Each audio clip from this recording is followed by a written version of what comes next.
ब्रह्मदेव, पृथ्वी पर यदि इसी प्रकार जीवों का जन्म होता रहा तो उनके अंत की कोई व्यवस्था ही नहीं होगी। सृष्टि का संतुलन बिगड़ जाएगा प्रभु। और प्रभु, यदि ऐसा हुआ तो घोर अनिष्ट होगा। कृपया करके आप ही कोई समाधान सुझाकर इस समस्या का निदान कीजिए प्रभु।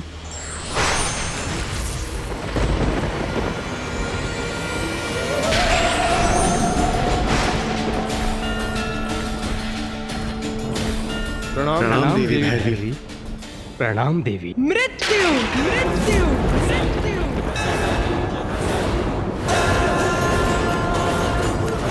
मृत्यु है आपकी समस्या का समाधान। आयु समाप्ति पर होने वाली स्वाभाविक मृत्यु। किंतु अभी मेरे द्वारा जीवों की आयु और मृत्यु का विधान निहित होना शेष है, और अपने भैरवी स्वरूप में मैं वही करने आई हूँ। आयु समाप्त होगी तो जीव की मृत्यु हो जाएगी, ये तो उचित है। किंतु हमें यह कैसे ज्ञात होगा कि किस जीव की क्या आयु होगी और उसका अंत कैसे होगा?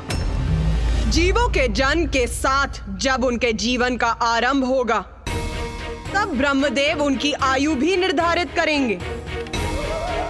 प्रत्येक युग में मनुष्यों की आयु और लंबाई भिन्न होगी। सतयुग में मनुष्यों की आयु 100 सहस्त्र वर्ष और लंबाई 21 हाथ होगी। त्रेता युग में मनुष्यों की आयु 10 सहस्त्र वर्ष और लंबाई 14 हाथ होगी। द्वापर युग में मनुष्यों की आयु होगी सहस्त्र वर्ष और लंबाई 7 हाथ होगी। और कलयुग में मनुष्यों की आयु होगी 100 वर्ष और लंबाई 3.5 हाथ होगी। और जैसे जैसे कलयुग आगे बढ़ेगा, मनुष्यों की आयु कम होती जाएगी और लंबाई भी कम होती जाएगी। और कलयुग के अंत में मनुष्यों की आयु केवल 12 वर्ष रहेगी और लंबाई बहुत छोटी रह जाएगी। सामान्य रूप से युग के अनुसार मनुष्यों की यही आयु अवधि रहेगी, किंतु प्रत्येक मनुष्य की वास्तविक आयु उसके पूर्व जन्म के कर्मों के अनुसार उसके जन्म के समय निर्धारित होगी, जो दीर्घ भी हो सकती है और अल्प भी हो सकती है। माता, मनुष्यों की मृत्यु के बाद उनका तन मिट जाएगा, किंतु आत्मा कहाँ जाएगी? मेरे भुवनेश्वरी स्वरूप में 14 लोकों की रचना की थी मैंने।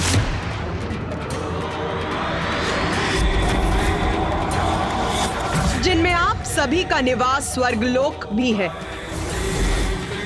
अब मैं अपने भैरवी स्वरूप में उस विशेष लोक की रचना करूंगी, जहां जीवन के उपरांत नश्वर शरीर के नष्ट हो जाने पर आत्माओं का वास होगा।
विशेष लोक।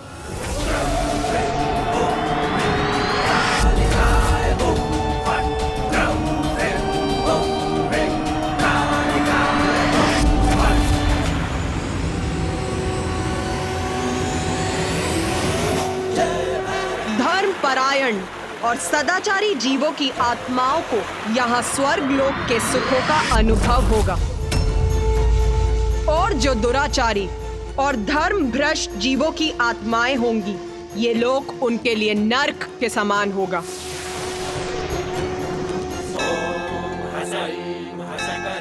आत्माओं को यहाँ कर्मों का फल भोग कर, प्रायश्चित और साधना कर शुद्धि प्राप्त होगी।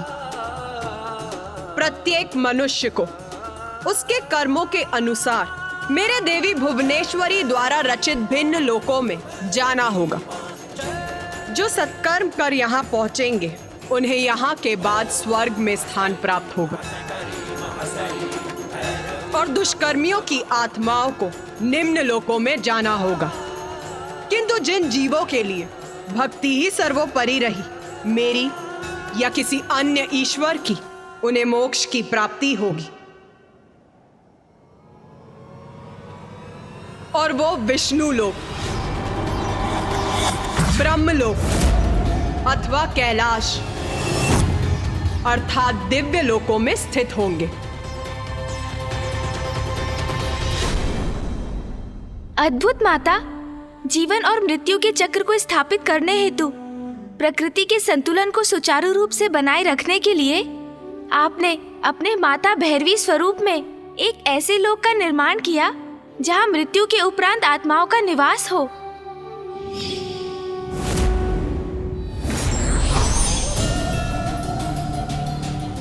तुम्हारे मन में एक और प्रश्न उत्पन्न होने का आभास हो रहा है मुझे। पूछ गणेश, पूछ, क्या पूछना है तुम्हें? माता, सूर्यदेव के प्रश्न का उत्तर जानने के लिए ही मैं भी उत्सुक हूँ। आत्माओं के लिए एक अन्य लोक का निर्माण तो हो गया, किंतु उसको व्यवस्थित रूप से चलाने का दायित्व किसको सौंपा गया माता? ये प्रश्न सभी देवताओं के मन में भी रह रहकर उठ रहा था।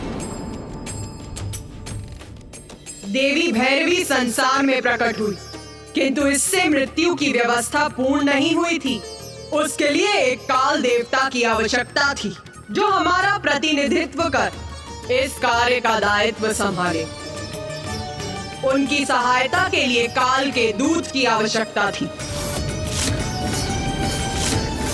और जो जीवों की आत्माओं को बंदी बनाए, उस पाश की आवश्यकता थी। पाश? जीवों की आत्माओं को बंदी बनाने के लिए पाश की आवश्यकता थी। और माता, काल देवता के पद पर योग्य देवता की नियुक्ति भी तो आवश्यक होगी। वो कैसे हुआ माता?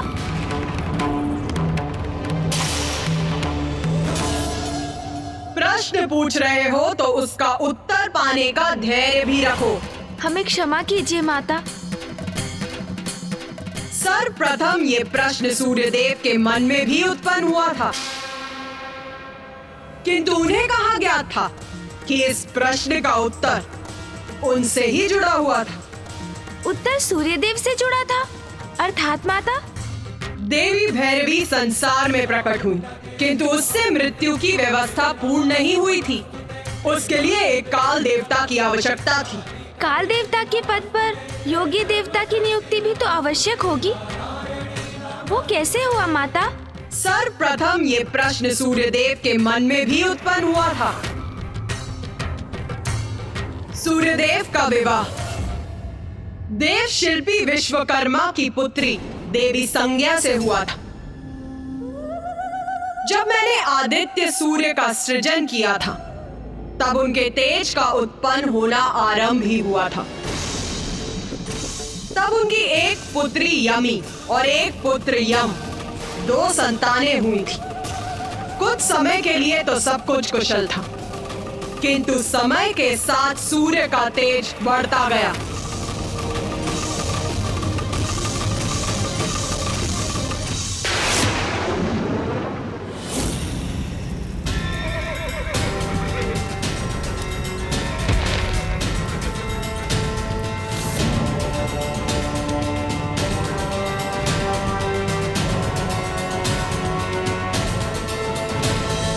देवी संज्ञा,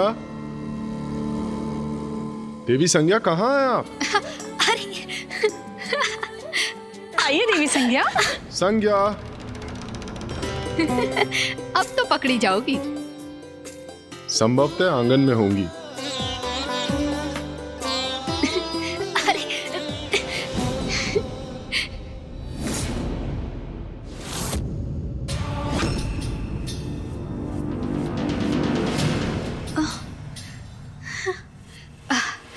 इतना प्रचंड तेज, इतना तीव्र प्रकाश। ओह,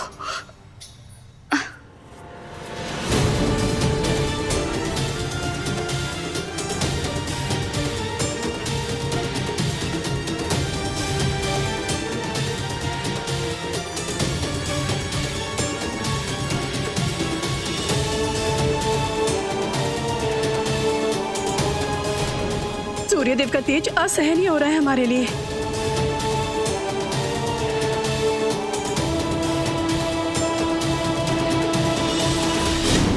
स्वामी, इस तीव्र ताप का यही अर्थ है कि स्वामी निकट हैं।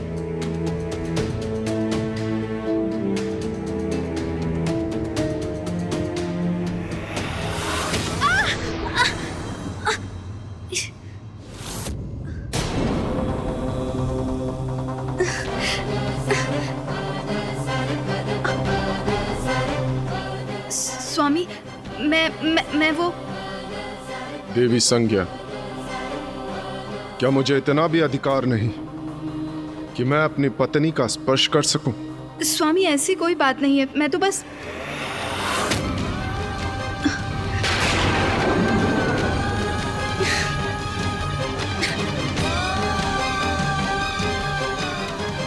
देवी संज्ञा,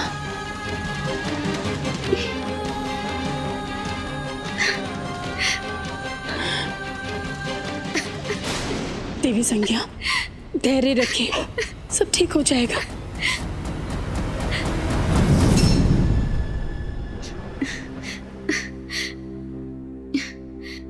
स्वामी, मुझे समझने का प्रयास कीजिए। आपके प्रचंड तेज को सहने में मुझे बहुत कठिनाई होती है। तो आप मुझसे क्या अपेक्षा करती हैं देवी संज्ञा? मैं सूर्यदेव हूं। अपने तेज और अपनी ऊर्जा से संसार को जीवन प्रदान करता हूं, किंतु मेरी पत्नी मेरे उसी तेज और मेरे उसी ऊर्जा के कारण मेरे निकट आने में असमर्थ है। और यदि ऐसा ही है तो क्या मैं यहां से कहीं चला जाऊं, अथवा आप सदा के लिए अपने पिता के निवास लौटना चाहती हैं? किंतु स्मरण रहे, आप सूर्यलोक की स्वामिनी है। आपके दायित्व है। आपका पुत्र है जो शीघ्र अपने तप के लिए प्रस्थान करने वाला है। और यदि आप भी यहां से चली गई तो मैं एकाकी कैसे रहूंगा? नहीं, आप कहीं नहीं जा सकती। समाधान भी आप ही को ढूंढना होगा, क्योंकि समस्या आपकी है, मेरी नहीं। आपका पति हूं मैं, और आपका सानिध्य प्राप्त करना मेरा अधिकार है।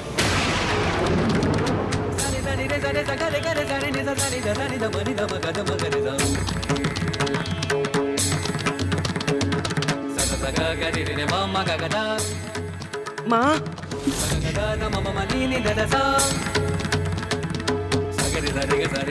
माँ,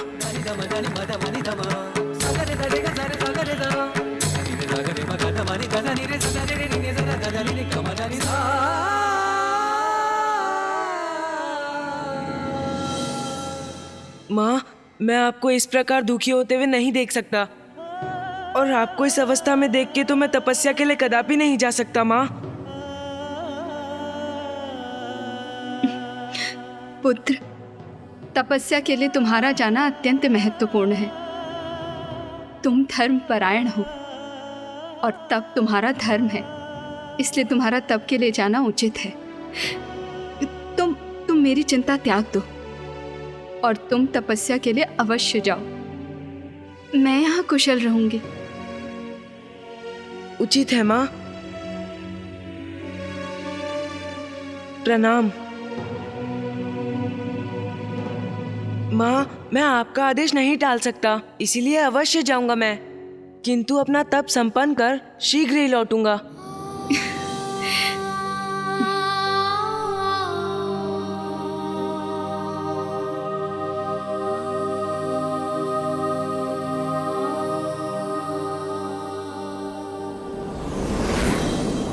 मैं क्या करूं माँ? जैसे जैसे स्वामी का तेज बढ़ता जा रहा है, मैं उनके निकट जाने में, यहाँ तक कि उन्हें देख पाने में भी असमर्थ हूँ। किंतु मैं अर्धांगिनी हूँ उनकी, मुझ पर अधिकार है उनका। मुझे कोई उपाय सुझाइए माता, मेरा मार्गदर्शन कीजिए। मैं करूँ तो क्या करूँ? मैं करूँ तो क्या करूँ माँ?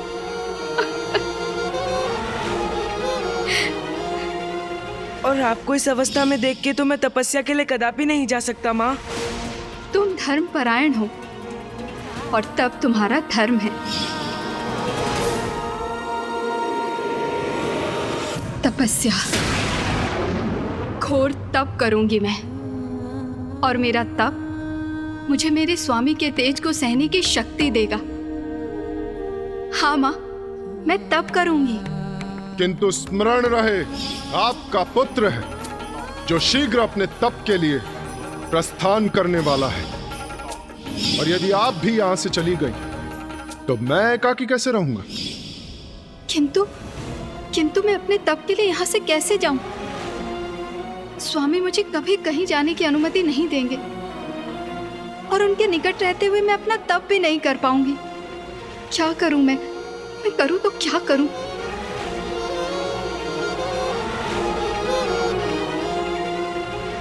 माँ, माँ, इस दुविधा से मुझे मुक्ति दिलाइए माँ। कोई उपाय सुझाइए, कोई उपाय सुझाइए, कोई उपाय सुझाइए, कोई उपाय सुझाइए,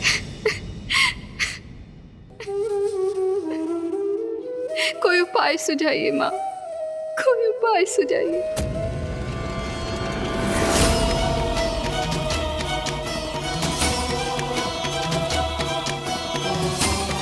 मेरी प्रतिछाया माँ। उस रात्रि देवी संज्ञा को यह आभास हुआ कि वो अपने तप के लिए तभी जा सकेंगी जब वो अपने किसी प्रतिरूप को छोड़कर जाएंगी, और उनका प्रतिरूप उनकी प्रतिछाया के सिवाय और कौन हो सकता था?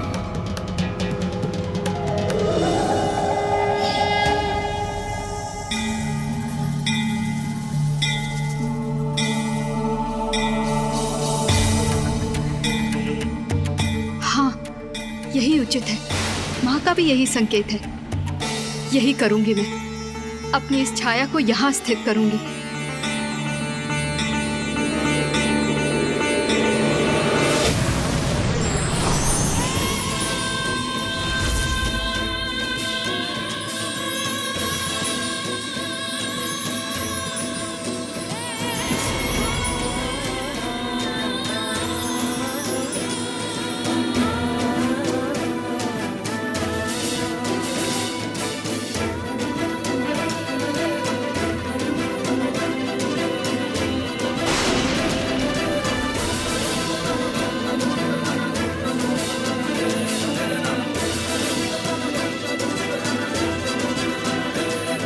मैं देव शिल्पी विश्वकर्मा की पुत्री, सूर्यदेव की पत्नी देवी संज्ञा, तुम्हें सजीव होने का आदेश देती हूँ।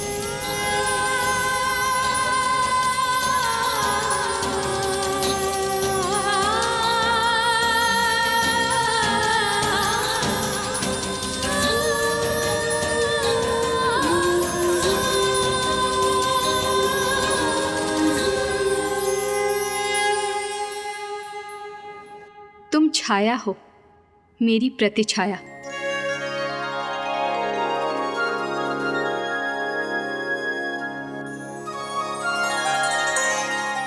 और देवी संज्ञा अपनी छाया को सूर्यलोक में छोड़कर पृथ्वी पर तप करने के लिए चली गई।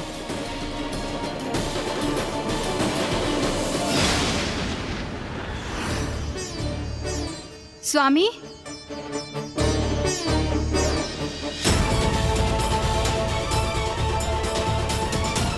मुझे पुकारने का क्या लाभ देवी संज्ञा? क्योंकि यदि मैं मुड़कर आपकी ओर देखूंगा तो आप अपने नेत्र नीचे कर लेंगी। जो कहना है वहीं से कहिए, मैं सुन रहा हूं।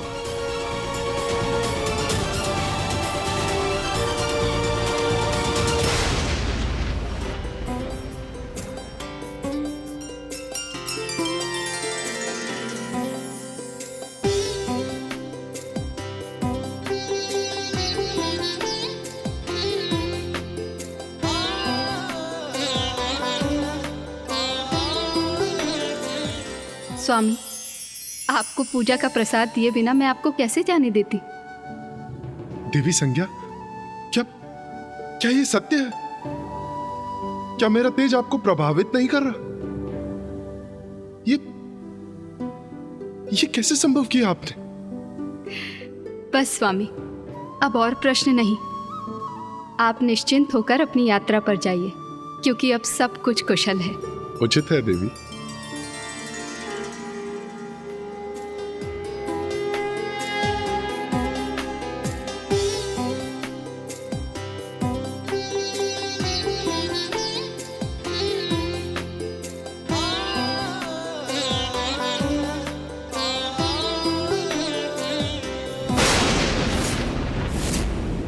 मैं देवी संज्ञा नहीं, छाया हूं सूर्यदेव।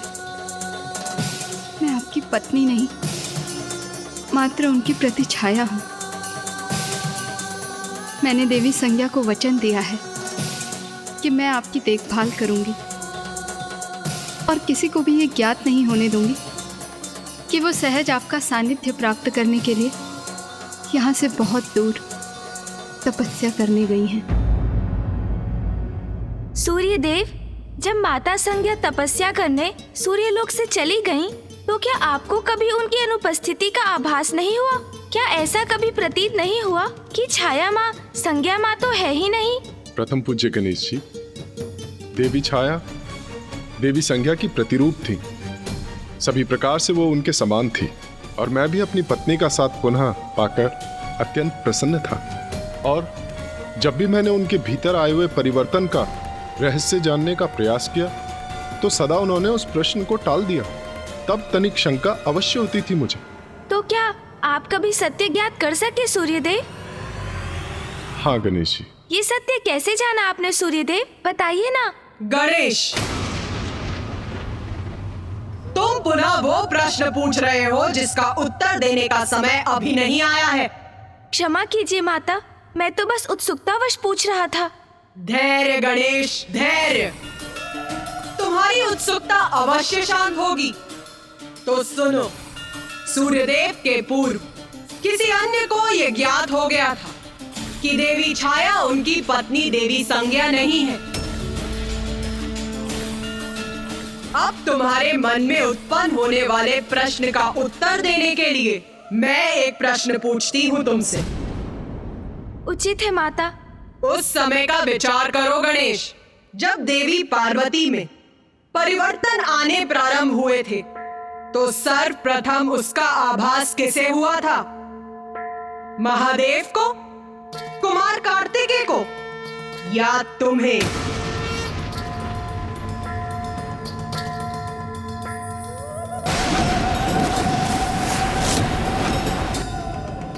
मुझे माता। ओह, मैं आपका संकेत समझ गया माता। तो सूर्यलोक में जो घटित हो रहा था उस परिवर्तन का सत्य सूर्यदेव से भी पूर्व मां संज्ञा के पुत्र को ज्ञात हुआ।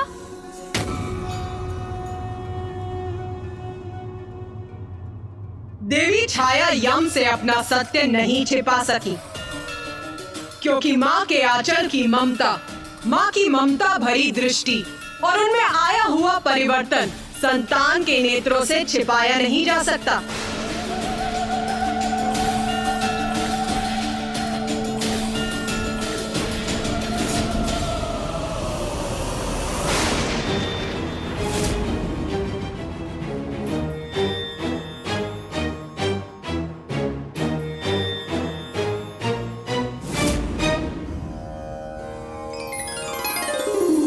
समय बीतता गया। सूर्यदेव और देवी छाया का सुखमय जीवन आगे बढ़ता रहा। उन्हें एक पुत्र शनि की भी प्राप्ति हुई। सब कुशल था, किंतु अब देवी संज्ञा के पुत्र यम अपना तप समाप्त कर वहां लौटने वाले थे। सूर्यदेव के वो पुत्र जिनके अस्तित्व से ही देवी छाया अनभिज्ञ थी।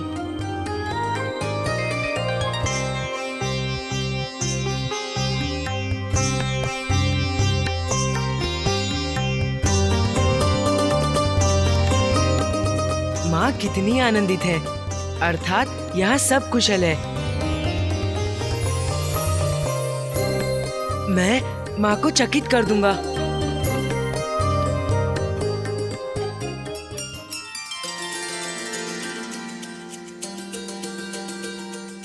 स्वामी,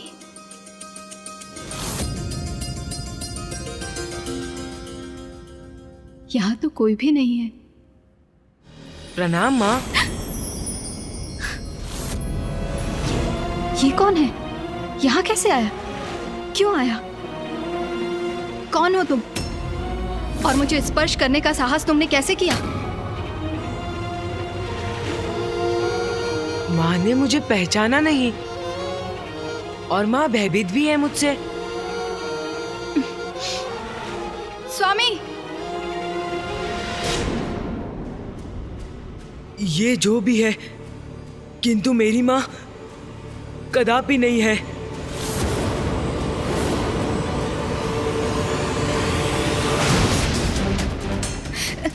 स्वामी, स्वामी, स्वामी देखिए वहाँ पे क्या कोई हुआ? है। वहाँ वो कोई है। कौन? वो वहाँ पे। ये अब समझा मैं।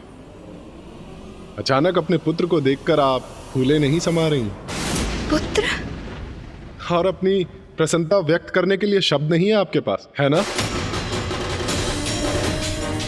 कौन है ये और यहाँ माँ के स्थान पर क्यों है?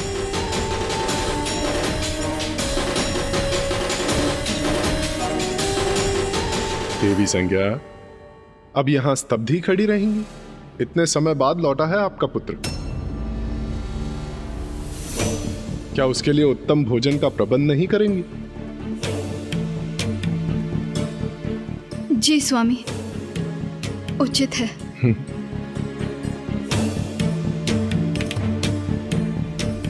पिताश्री, ये मेरी माँ नहीं है। ये मेरी माँ नहीं है पिताश्री। ये कैसा अनुचित कथन है यम का? ये क्या दृष्टता कर रहे हो तुम? ये तुम्हारी माँ नहीं है? ये कहने का क्या अर्थ है तुम्हारा? स्वामी, सूर्यदेव, आप अपने पुत्र पे क्रोध मत कीजिए। वो सत्य कह रहा है। वो सत्य कह रहा है। वो सत्य कह रहा है। मैं उसकी माँ नहीं। मैं देवी संज्ञा नहीं। मैं छाया हूँ, आपकी पत्नी देवी संज्ञा की प्रतिछाया। आपकी पत्नी देवी संज्ञा की प्रतिछाया। आपकी पत्नी देवी संज्ञा की प्रतिछाया। देवी संज्ञा की छाया? मेरी पत्नी की छाया? मैं देव शिल्पी विश्वकर्मा की पुत्री, सूर्यदेव की पत्नी देवी संज्ञा, तुम्हें सजीव होने का आदेश देती हूँ।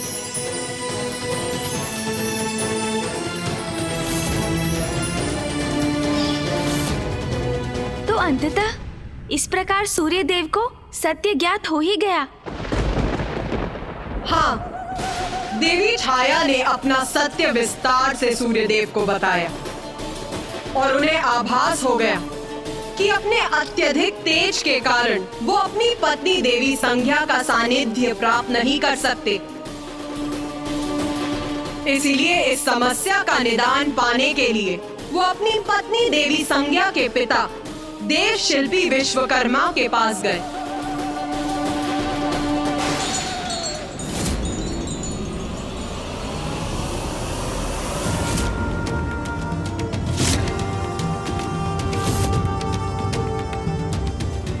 अपना तेज घटा नहीं सकता और मेरे तेज के कारण आपकी पुत्री और मेरी पत्नी संज्ञा मेरे निकट नहीं आ सकती।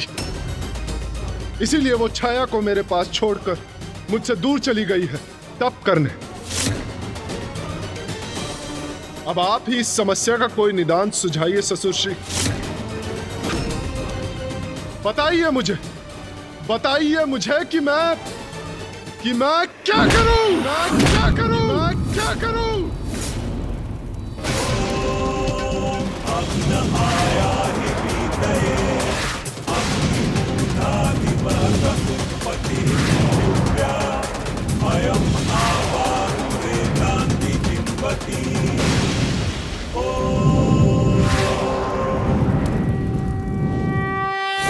माता, ये तो और भी विकट परिस्थिति उत्पन्न हो गई थी, तो विश्वकर्मा जी ने क्या सुझाव दिया?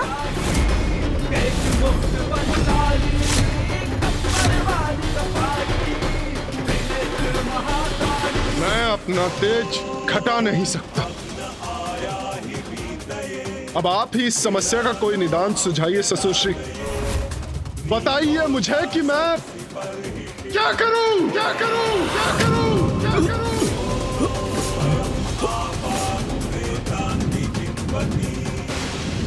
इस लोह पात्र में गिरकर सूर्य देव की किरणें शिथिल पड़ रही हैं।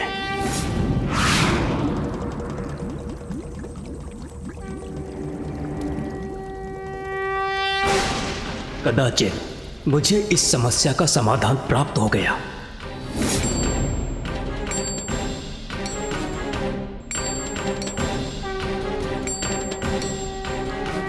संसार के महानतम शिल्पकार विश्वकर्मा ने सूर्यदेव की समस्या का समाधान ढूंढ लिया और अपने विशेष उपकरणों से उनके तेज को खंडित किया।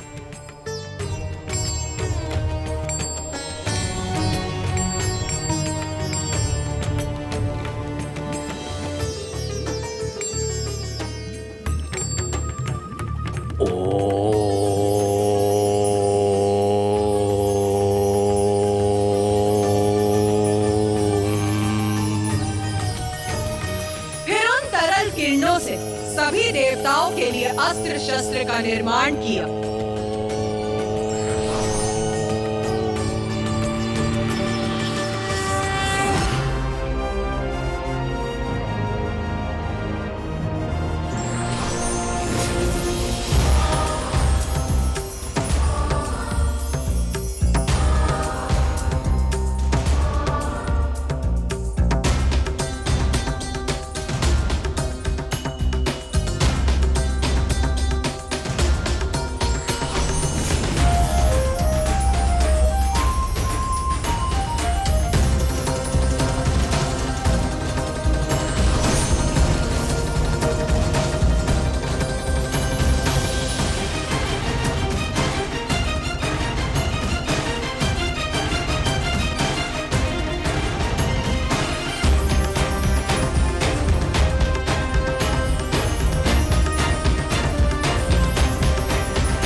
पिताश्री यहाँ भी नहीं है और अपने कक्ष में भी नहीं।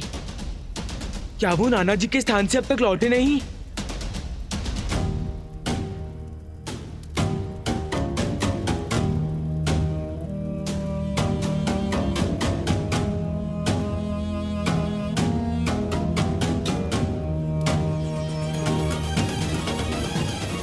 धन्यवाद विश्वकर्मा जी।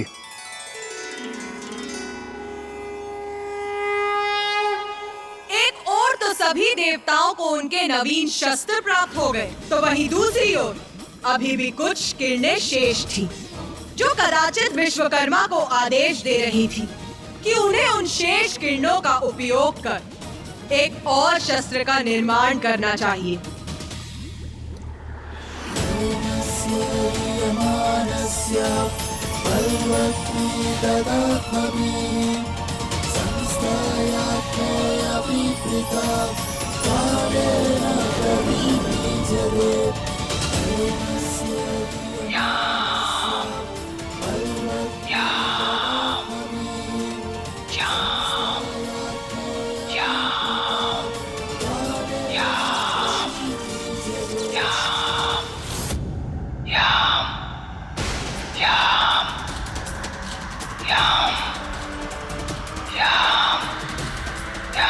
मुझे ऐसा क्यों प्रतीत हो रहा है जैसे नाना जी के भवन से मुझे कोई पुकार रहा हो।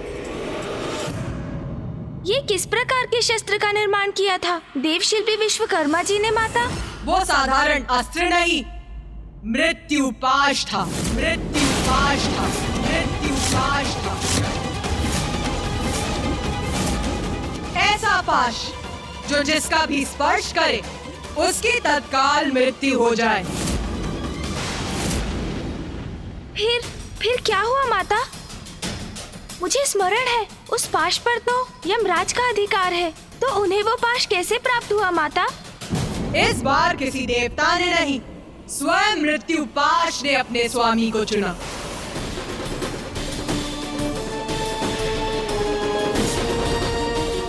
किंतु शस्त्र कैसे चुन सकता है अपना स्वामी?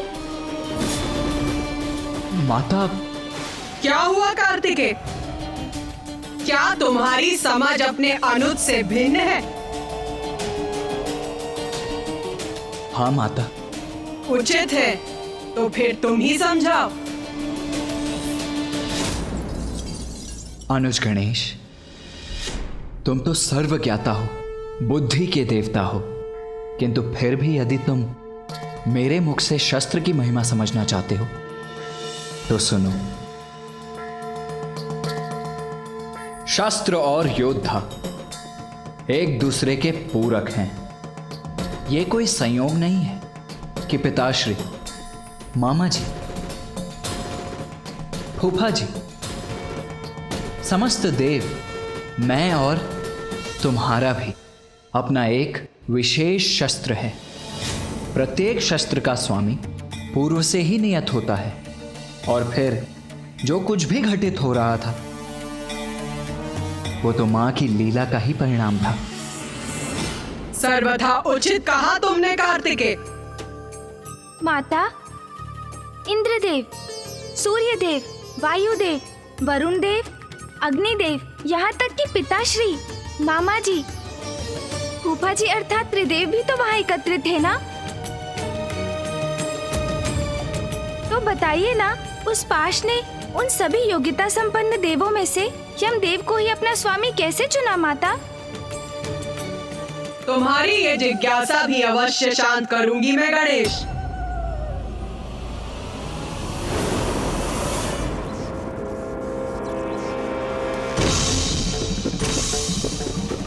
अद्भुत है ये शस्त्र, ये पाश। मैंने इस पाश का सृजन कैसे कर दिया? कैसे हुआ ये? इस पाश का स्वामित्व तो देवराज अर्थात मुझे ही प्राप्त होना चाहिए। प्रभु, महादेव, ये पाश, मुझे तो कुछ भी स्मरण नहीं है कि मैंने इसे कब, कैसे और क्यों रचा।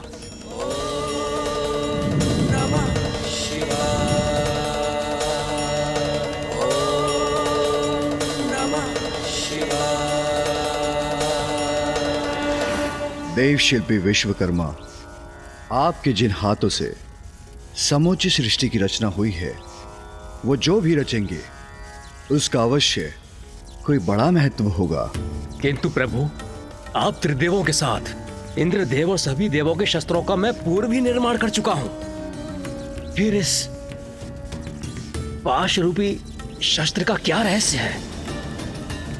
जो भी हो, ये मेरे भवन में स्थित रहे, ये उचित नहीं है। इसका अवश्य ही कोई ना कोई कारण होगा, इसे वो पूरा करना ही होगा। किंतु इसका अधिकार किसे मिलेगा, ये हम कैसे ज्ञात करेंगे?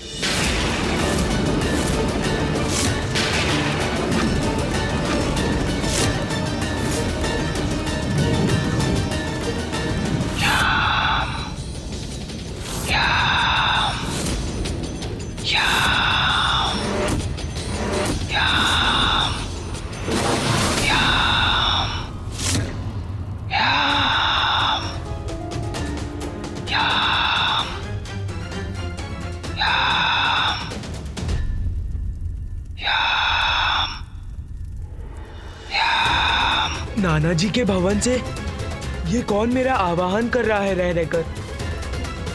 पिताजी वही है। कहीं उन्हें तो मेरी आवश्यकता नहीं? मुझे स्वयं जाकर वहां देखना चाहिए।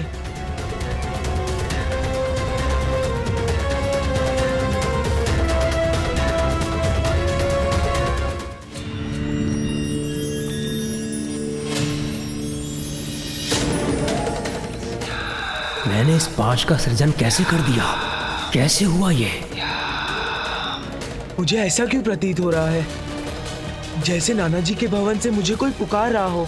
मुझे स्वयं जाकर वहां देखना चाहिए।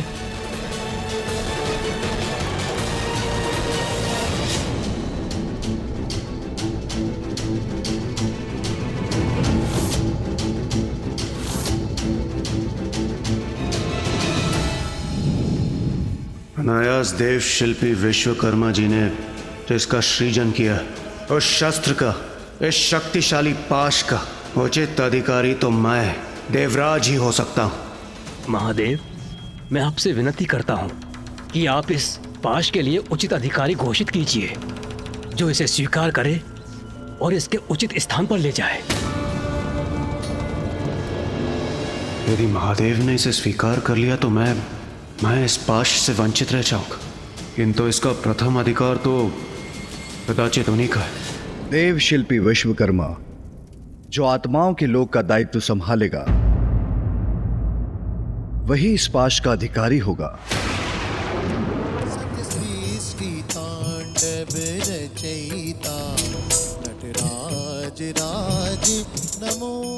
आचरण की श्रेष्ठता, धर्म और न्याय के प्रति सर्वोच्च निष्ठा धारण करने वाला ही इस पद, दायित्व का और पाश का अधिकारी होगा।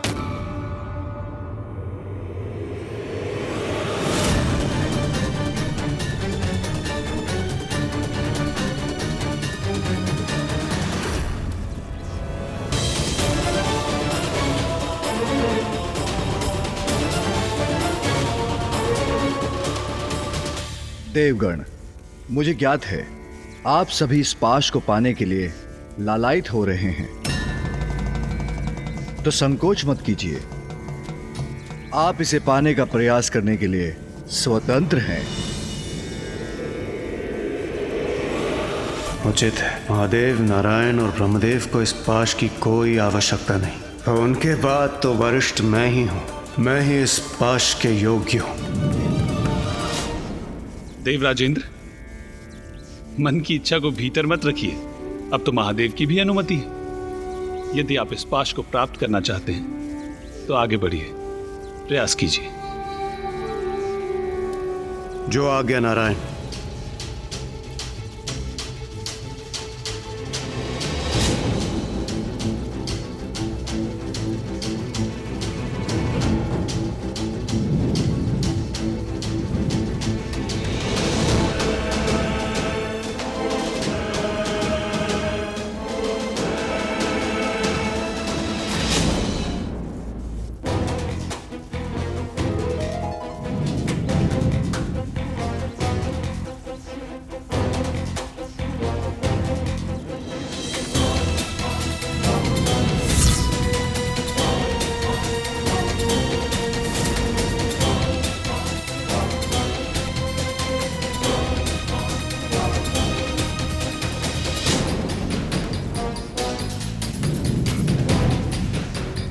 बस अब पल भर में यह पाश मेरा ही होगा।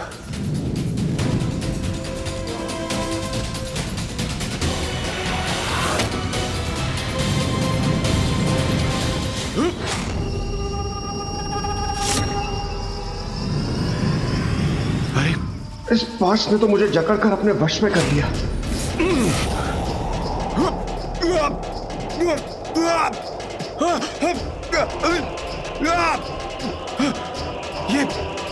ये कहां गिरा जा रहा हूं मैं? ये कौन सा लोक है ये? देवराज,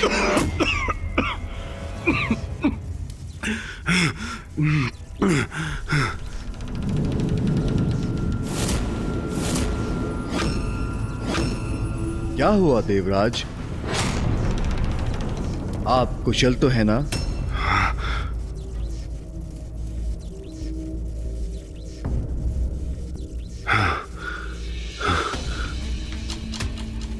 इस पाश से दूर रहना ही उचित होगा।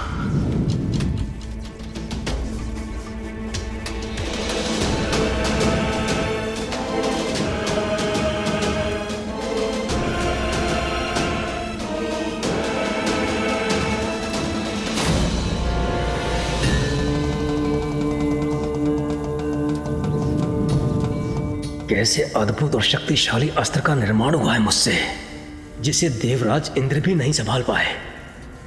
कोई तो अवश्य होगा जो इसका अधिकारी बनेगा।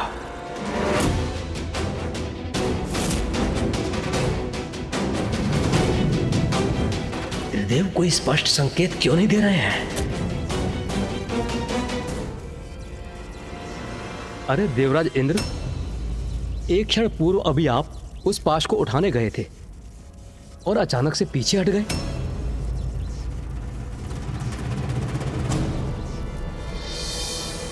अग्निदेव, यदि आपकी इच्छा है तो आप स्वयं प्रयास क्यों नहीं कर लेते? समझ गया मैं। इंद्रदेव पाश को अपने वश में नहीं कर सके, इसलिए ऐसे वचन बोल रहे हैं। मैं अग्नि का देवता हूं, इसलिए ये पाश तो मेरा ही होना चाहिए। प्रभु, यदि आपकी आज्ञा हो तो इस पाश को उठाने का प्रयास करूं।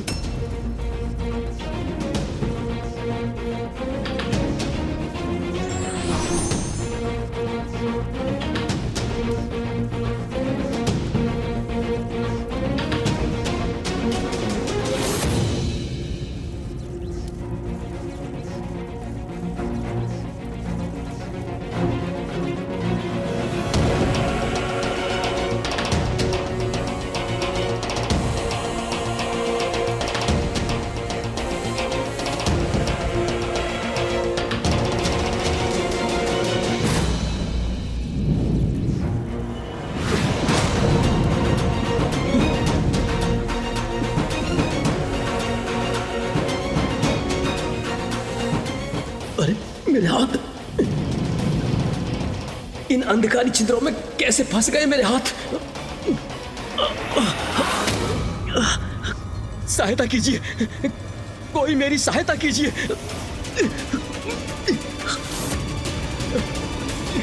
कोई मेरी सहायता करने के लिए भी नहीं है यहाँ। एकाकी हूं मैं।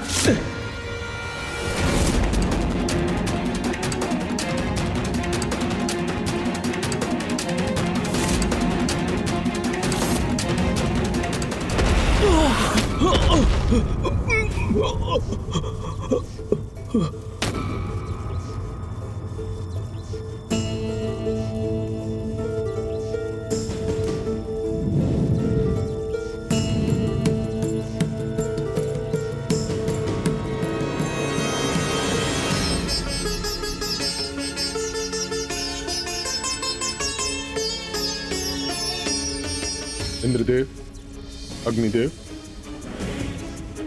ये क्या हुआ आप लोगों को?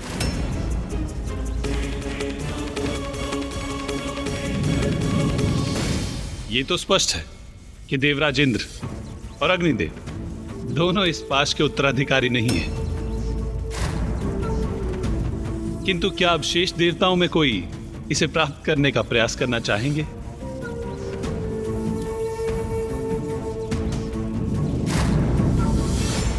ये पाश मुझे आकर्षित तो कर रहा है, किंतु इंद्रदेव और अग्निदेव के प्रयत्न का परिणाम देखकर मैं सशंकित भी हूं। इंद्रदेव और अग्निदेव दोनों इसे उठाने में असफल क्यों हो गए?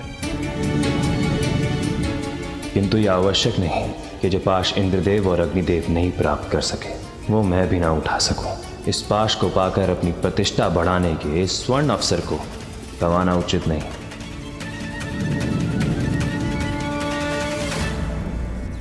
प्रभु नारायण, आपकी आज्ञा हो तो मैं प्रयास करूं। अवश्य।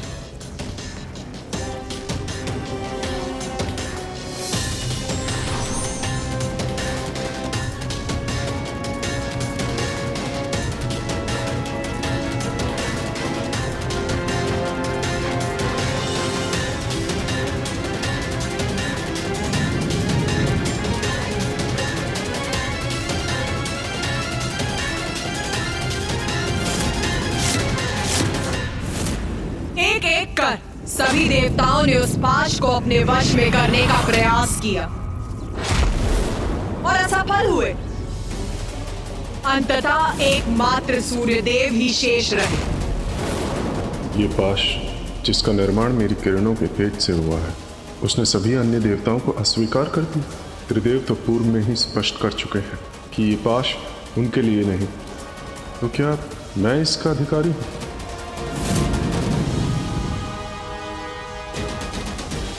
प्रभु, आपकी आज्ञा हो तो मैं प्रयास करूं।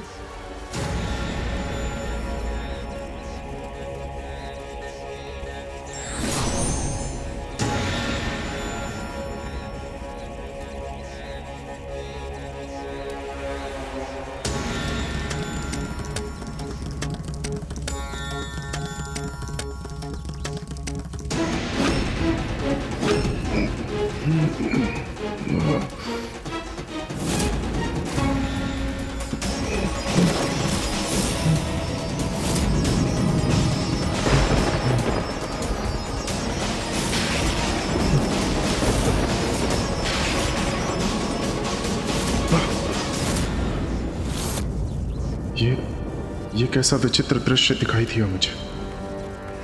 सूर्यदेव, कहिए, क्या देखा आपने? महादेव, वो मैंने देखा कि वो पिताश्री,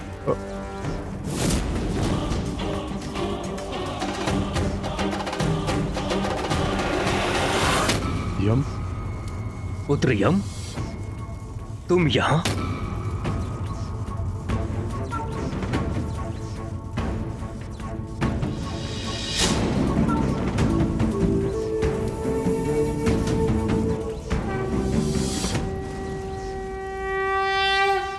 पिताश्री, मुझे ज्ञात था आप यहाँ हैं, तो जब मुझे प्रतीत हुआ कि कोई मुझे यहाँ से पुकार रहा है, तो मैं आपका विचार कर यहाँ चला आया। यम को प्रतीत हो कोई पुकार रहा है उसे यहाँ से, और मैंने जो दृश्य देखा, तो क्या यम? पुत्र यम, उचित समय पर उचित स्थान पर पहुंचे हो तुम। महादेव, मैं कुछ समझा नहीं।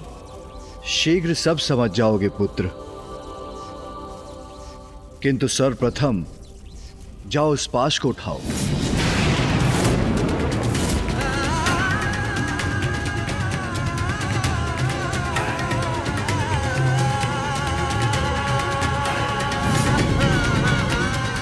उस पाश को उठाऊं? ये महादेव क्या आदेश दे रहे हैं मुझे? ऐसा क्या विशेष है उस पाश में? महादेव, यम को पाश लेने के लिए क्यों कह रहे हैं? महादेव, ये उचित होगा क्या?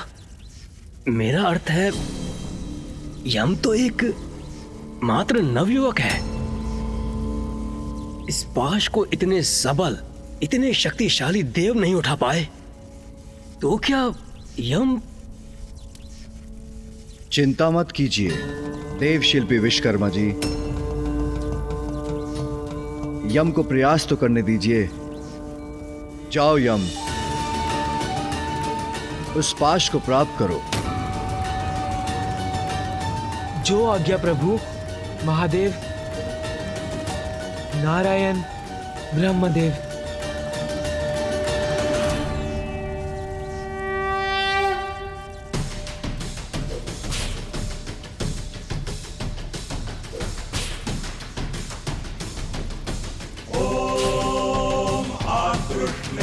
रजसा वर्तमानो निवेशयन्नमृतञ्च हिरण्येन सविता रथेन देवो यदि भुवनानि पश्यन्। ॐ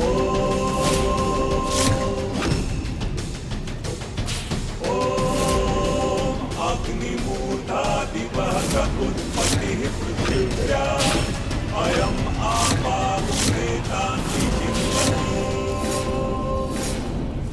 यम, सूर्यपुत्र यम, मैं आपको अपना स्वामी स्वीकार करता हूँ। यमराज,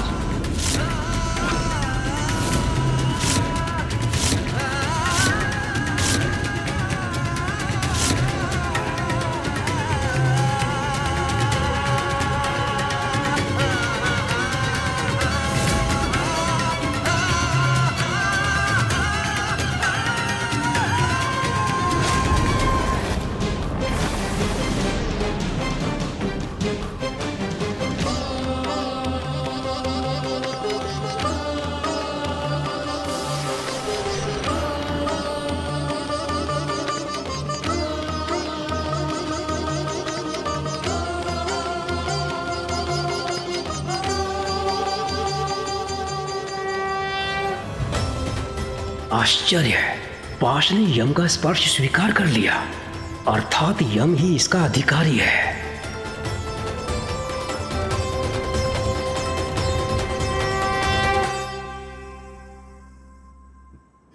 मेरे पुत्र यम ने इस पाश का स्वामित्व प्राप्त किया।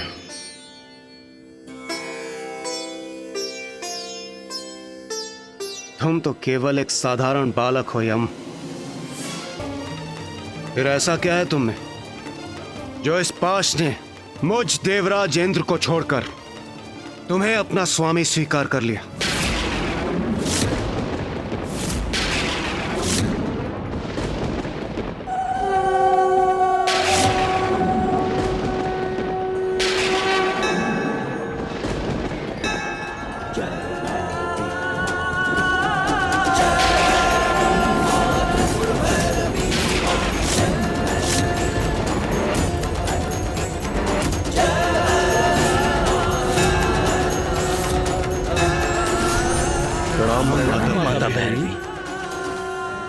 देवराज, आप ही अपनी समस्या लेकर मेरे पास आए थे और अब मेरे समाधान देने पर आप मेरी लीला पर संदेह कर रहे हैं, प्रश्न उठा रहे हैं मुझ पर। नहीं नहीं माता, मुझे आपकी लीला पर कदापि संदेह नहीं। मुझे तो बस ज्ञात करना था कि यम ही क्यों? क्योंकि यम उत्तम आचरण, धर्मपरायणता और न्यायपरता में श्रेष्ठतम है। क्षमा कीजिए माता, किंतु ये सब मेरे समझ के परे है। यम, तुम्हें एक अत्यंत महत्वपूर्ण कार्य हेतु चुना गया है। जिस पाश ने तुम्हें चुना है वो मृत्यु पाश है, जो आज से यम पाश भी कहलाएगा।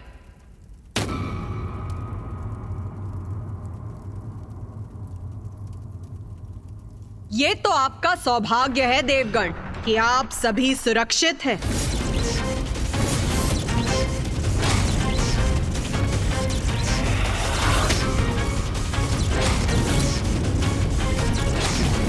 क्योंकि अब अपने स्वामी के हाथों में इस पाश की शक्ति अपनी पूर्णता प्राप्त कर चुकी है और अब जो भी इसका स्पर्श करेगा वो तत्काल मृत्यु का भागी बनेगा।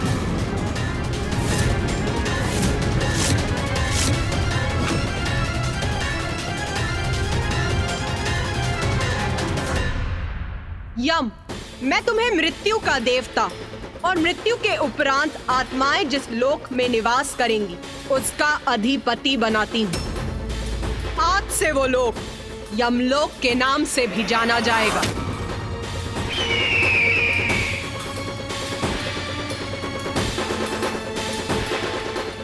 और उसकी व्यवस्था को सुचारू और नियंत्रित रूप से चलाने का दायित्व तुम्हारा होगा। आयु समाप्त होने पर जीव को इस पाश से बंदी बनाकर यमलोक लाना होगा तुम्हें और उसके कर्मों के अनुसार उसकी उचित गति निर्धारित करनी होगी।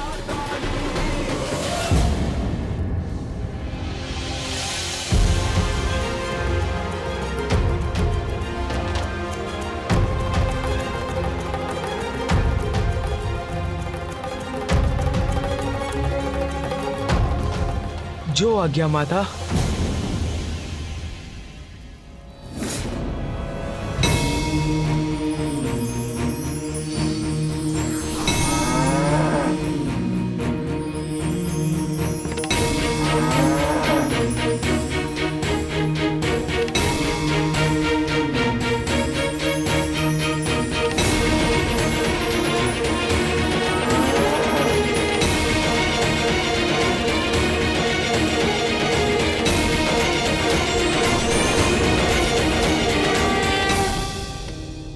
मुझे गर्व है कि माता ने मुझे इतना बड़ा कार्य दिया है, किंतु क्या मैं इतना बड़ा दायित्व निभा सकूंगा?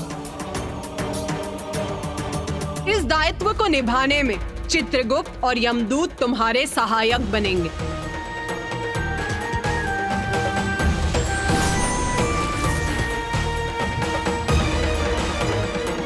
प्रणाम माते,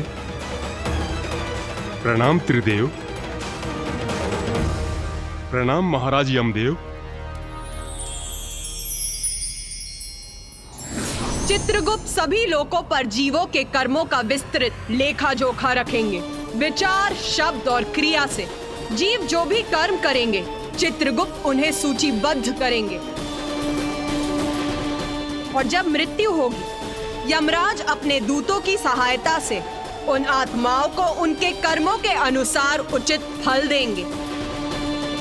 यम, तुम अपने लोक अर्थात यमलोक में भू विचार नामक आसन पर बैठकर आत्माओं के कर्मों का विचार करोगे और तुम्हारे दूत आत्माओं को बंदी बनाकर लाने में तुम्हारी सहायता करेंगे। जो आज्ञा माता। जो आज्ञा माता। स्मरण रहे यम, मेरे द्वारा नियत जन्म और मृत्यु के विधान के अनुसार समय आने पर किसी की भी मृत्यु टलनी नहीं चाहिए। माता, मुझे इतना बड़ा दायित्व सौंपने के लिए आपको कोटि कोटि धन्यवाद। माता, जो असंभव है वो संभव कैसे हुआ? बताइए ना माता।